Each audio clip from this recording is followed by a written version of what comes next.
Okay, so in today's video, we are going to be looking at graphing sine and cosine functions. And what's nice about these is all of their transformations are going to interact with them the exact same way.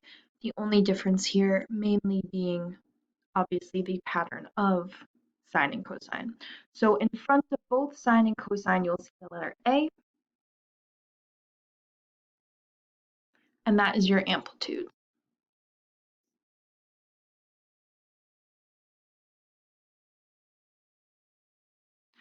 Notice that the definition has those absolute value brackets around A, so your amplitude is always positive. So that means if you ever see a negative in front, it is referring to a reflection over the x-axis. It is not a negative amplitude.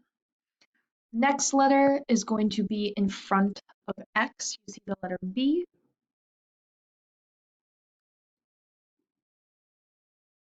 Now, this is not your period, but it affects your period. So it's either going to make the period larger or smaller. So you're still going to hit those same values on the unit circle, but it might take you longer or a shorter amount of time depending on what your B value is. Then within the inside of your parentheses, so that plus C, that's going to be your phase shift. So we are not going to talk about that in today's video. We are going to be talking that in tomorrow's video. If you would like to see that, you can go there.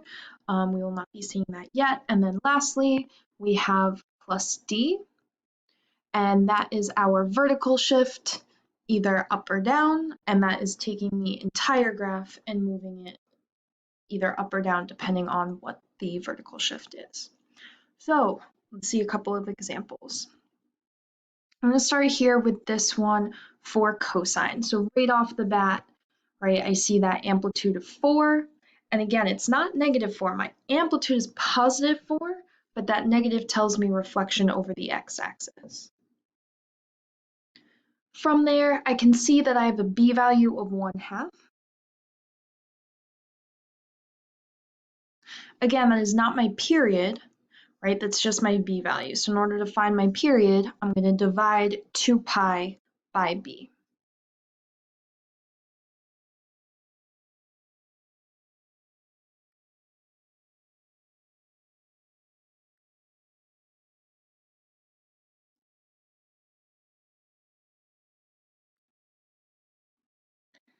Now, the way we are going to graph it is we are going to find what is referenced as our critical angles.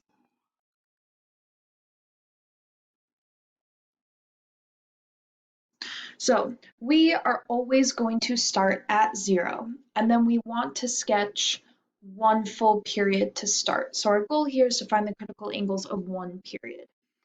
Now, we could technically use the exact same angles that we normally use from the unit circle using those quadrant angles, but we might not necessarily stick to our nice numbers of 0, 1, and -1. So I'm going to find the critical angles that bring us back to the original quadrant angles in the unit circle, just to make graphing this a little bit easier. So you'll see what I mean in a minute. So in order to find these, we're going to take our period and divide by 4.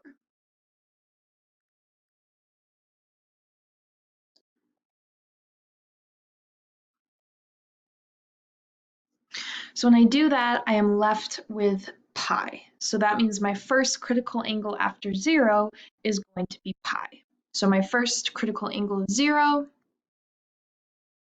pi, and then to find the next one, I'm going to add that critical angle to itself. So I'm going to add pi plus pi to get 2 pi.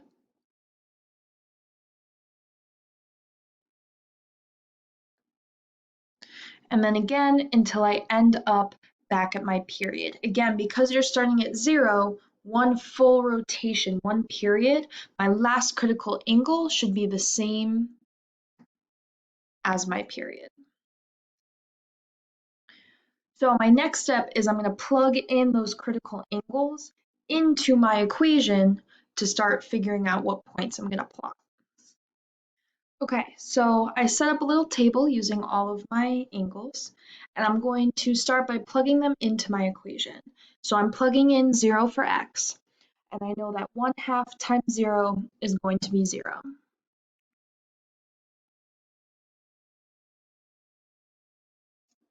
And then I know cosine of 0 is 1, right? And if we can't remember that, we can sketch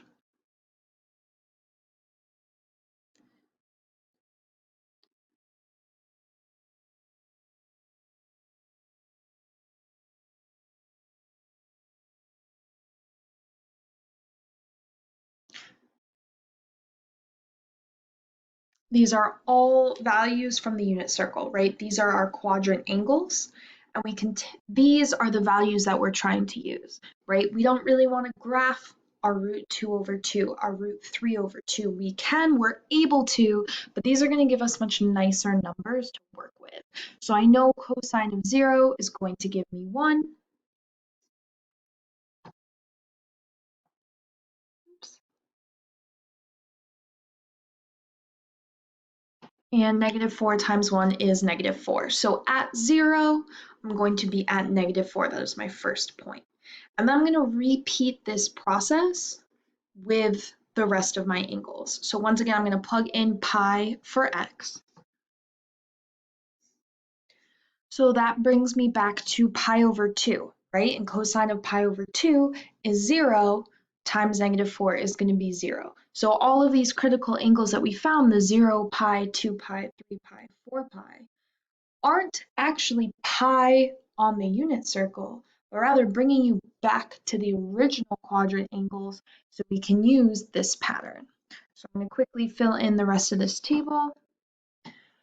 Okay, and that gives us our final y values over here. Now, what a lot of my students will do is they will recognize, well, I'm going to use the same pattern every time, right? The goal of these critical angles is to get me back to that original pattern, and they're able to just start the table from right here.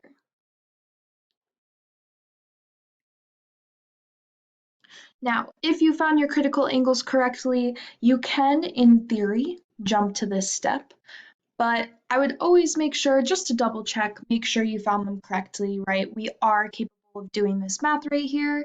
It never hurts to double check. Now, once you have these values, you can go ahead and move over to the graph. Now you'll notice that I did not label the graph for you. I'm letting you choose where the angles will go. So make sure that while you are graphing this, you're also labeling the x and y axis so we know what you're graphing. Now that I have labeled my graph, I can start to plot my points.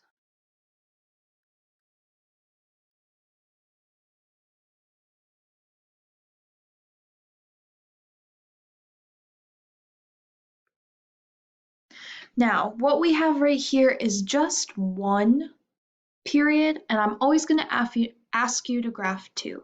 So you're going to want to start to show that second period on the other side of my graph. And what's nice about cosine is we know that cosine is an even function, which means it reflects over the y-axis. So I know I'm going to repeat this pattern on the other side. And there is our graph for y equals -4 cosine of 1/2 x. Another way to think about this, right, reflecting over the x-axis, so I know instead of starting at the max, I'm going to start at the min. Again, amplitude, seeing that vertical stretch of cosine. So you can think back to those unit 1 transformations that we were doing with equations that we're now applying to sine and cosine. So now having done one, graphing sine is hopefully going to be, right, a little bit more straightforward. We got this. So I don't see anything in front of sine, so I can assume there is a 1 there, which means I have an amplitude of 1. I then see that I have a b value of 4, so I'm going to plug that in to get my period, which is 2 pi over b.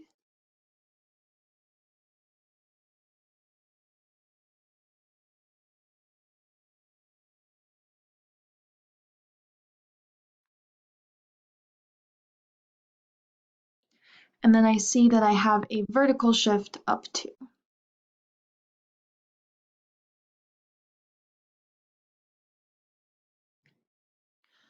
So from there, I need to find my critical angle. So I'm going to take my period, divide by 4. So be careful when you're doing this. I know a lot of times when students divide by 4, they'll accidentally multiply by 4 instead of multiply by 1/4. Be very careful right here. Should end up with pi over 8.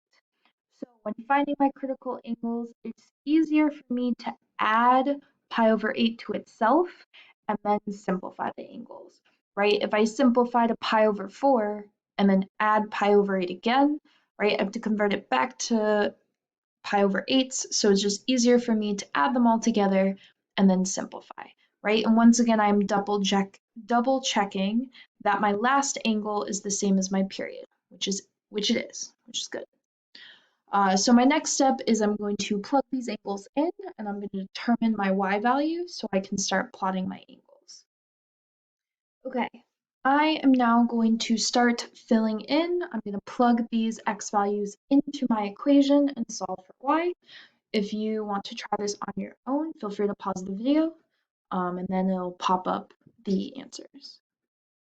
Okay, so when you plug them in, hopefully you get this pattern. Again, the sign is going to follow that pattern of 0, 1, 0, negative 1, 0. And again, we are getting that from our unit circle, right? Sine of 0 is 0. Sine of pi over 2 is 1. Sine of pi is 0. We're just following those points from our unit circle that we drew at the beginning. So from there, we are adding 2 to all of these values because we were vertically moving this entire graph up 2. So now the last thing to do is to label our axes and plot our points, making sure that we are graphing 2 periods. So let me do that. Okay, so here I have my 1 period of sine graphed, and when we are graphing the second one, this is where you want to be careful because sine is an odd function, which means it's symmetric to the origin, so it does not reflect over the y-axis the way that cosine does. So you want to be very careful when you're drawing your second period here. It should almost look like you're taking this one period that you already sketched and almost copy pasting it over here. It should look like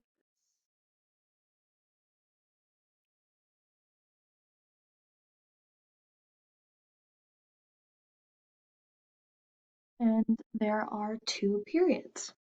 So it's definitely a lot conceptually. There's a lot going on, but when you break it down piece by piece, it is somewhat manageable. So try a couple on your own. Let me know if you have any questions, and hopefully this was helpful. Thank you.